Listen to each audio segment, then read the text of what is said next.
Hello friends, आज हम लोग को जानेंगे कि essential requirement of indicating instrument, जो भी वोल्टमीटर या एमीटर है उसके लिए क्या क्या ज़रूरत है। तो डिफ्लेक्टिंग टाइप मीटर्स में हमें डिफ्लेक्टिंग टॉर्क, कंट्रोलिंग टॉर्क और डैम्पिंग टॉर्क और इसको रिस्टोरिंग टॉर्क भी कहते हैं। वो तीन चीज़ें बहुत ही ज़रूरी है। तो डिफ्लेक्टिंग टॉर्क जो है, deflecting torque causes the moving system and pointer of the instrument to move from its zero position. Production of the deflecting torques depend upon the type of indicating instrument and its principle of operation. तो deflecting torque वो है जो pointer को zero position से आगे लेके जाता है, वही टॉर्क को हम डिफ्लेक्टिंग टॉर्क बोलते हैं।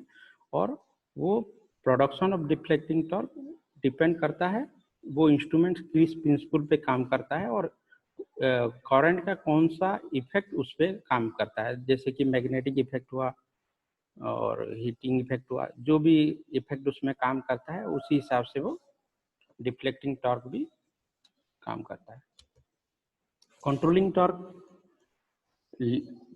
Torque limits the movement of pointer and ensure that magnitude of deflection is unique and it always same for a given value of electrical quantity to be measured. Controlling torque वही torque है जो कि control करता है inertia की वजह से pointer कहीं भी जा सकता है, तो उसको एक डेफिनाइट वैल्यू में रखना है। मान लीजिए कि हम लोग एक एमीटर को कनेक्ट किए हैं, उसमें सर्किट में 5 एम्पियर करंट जा रहा है, तो वो 5 एम्पियर के में जाके ही पॉइंटर रुकना चाहिए। तो अगर उसमें कंट्रोल नहीं होगा तो वो आगे चला जाएगा और कहीं आगे रुक जाएगा। और हर बार जब हम उसको अलग अलग सर्किट में उसी सर्किट में बार बार लगाएंगे तो हमारा रीडिंग भी अलग अलग आएगा, क्योंकि उसमें अगर कंट्रोलिंग टॉर्क नहीं होगा। तो कंट्रोलिंग टॉर्क बेसिकली हम दो मेथड में यूज करते हैं। एक स्प्रिंग कंट्रोल मेथड, दूसरा है gravity control method. Spring control क्या है? दो phosphor bronze hair spring of spiral shape are attached in the spindle of moving system of the instrument. जैसे कि आप इसमें फिगर में ए और बी को दिखाया गया है। ए है कंट्रोलिंग स्प्रिंग, तो ये फॉस्फोर ब्रोंज मटेरियल में बना हुआ है और वो स्पिंडल में अटैच हुआ है। They are wound opposite direction, मतलब ए जिस दिशा में घुमा होगा, बी उसका जस्ट ऑपोजिट डायरेक्शन में घुमा होगा। और ये और एक काम करता है, जो मूविंग सिस्टम है, मूविंग कॉयल होता है, उसी को करंट देने में भी ये करंट इन एंड आउट के लिए भी ये काम में आता है। The pointer attached to the spindle of the moving system. Working principle of spring control method: when moving system deflected, one spring gets wound and the other one get unwound. This result controlling torque, whose magnitude is directly proportional to the angle of deflection. इसमें deflecting torque जो है, जो अलग अलग दिशा में अगर spring को हम वुंड करेंगे तो वो एक अगर वुंड होगा तो दूसरा अनवुंड होगा, तो एक और वो एंगल ऑफ डिफ्लेक्शन के साथ डायरेक्टली प्रोपोर्शनल रहेगा। टीडी का मतलब है deflecting torque. Deflecting torque is directly proportional to current I and controlling torque is directly proportional to deflecting angle at the final steady state। मतलब दो फोर्स का interaction जब होगा, जब TD is equal to TC होगा, तब जाके हमारा पॉइंटर एक जगह पे रुकेगा, मतलब न्यूट्रल हो जाएगा। टोटल सम ऑफ टॉर्क और फोर्स इज इक्वल टू 0 होगा, तब जाके तो वो रुकेगा। इसलिए TD फाइनल स्टेडी स्टेट में TD is equal to TC, मतलब deflecting torque is equal to controlling torque होगा। Deflection is directly proportional to current, hence scale is linear. ये जो केस है वो PMMC इंस्ट्रूमेंट के लिए दिया है। ग्रेविटी कंट्रोल में क्या होता है? In gravity control method, a small weight attached to the spindle of moving system due to gravitational pull, controlling torque acting in opposite direction of the deflecting torque is produced whenever the pointer tends to move always from the initial position. 0 से अगर pointer move करेगा आगे तो gravity control हमारा काम में आएगा। और इसमें क्या होता है, एक वेट दिया गया है जो कि उसको डिफ्लेक्टिंग टॉर्क के ऑपोजिट में एक्ट करने के लिए। In this case, TD is directly proportional to current I and TC is directly proportional to the sine of the deflecting angle. Since TD is equal to TC,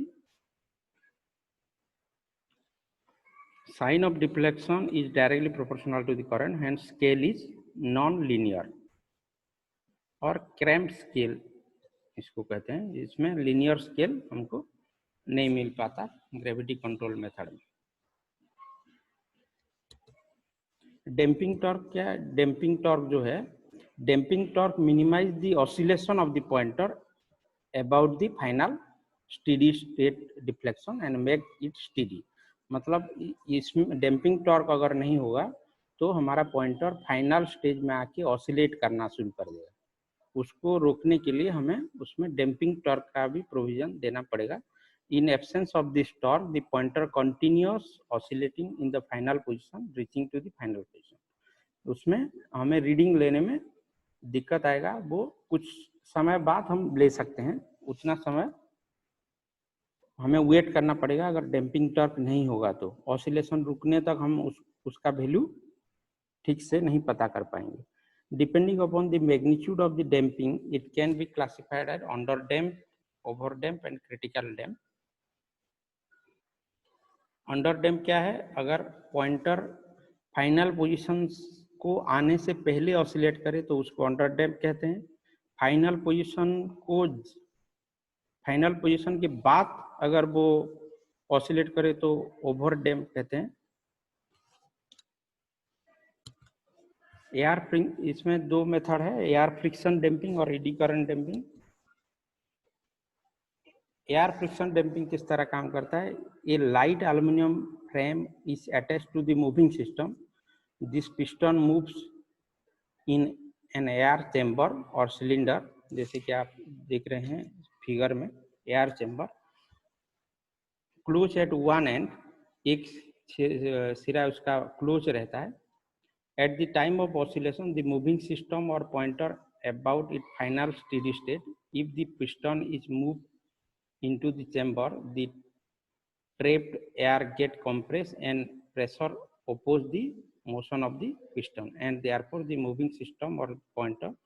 Similarly, if the piston is moved out of the chamber, the pressure in the closed chamber falls and become less than air pressure and outer part of the piston motion is thus again opposed. Oscillation are damped. उसी principal में ये काम करता है। Eddy current damping में क्या, एक aluminium disc को हम यूज करते हैं और पीएमएमसी टाइप इंस्ट्रूमेंट में वो एल्युमिनियम फॉर्मर के ऊपर ही वेंडिंग करके हम ईडी करंट डैम्पिंग प्रोवाइड करते हैं।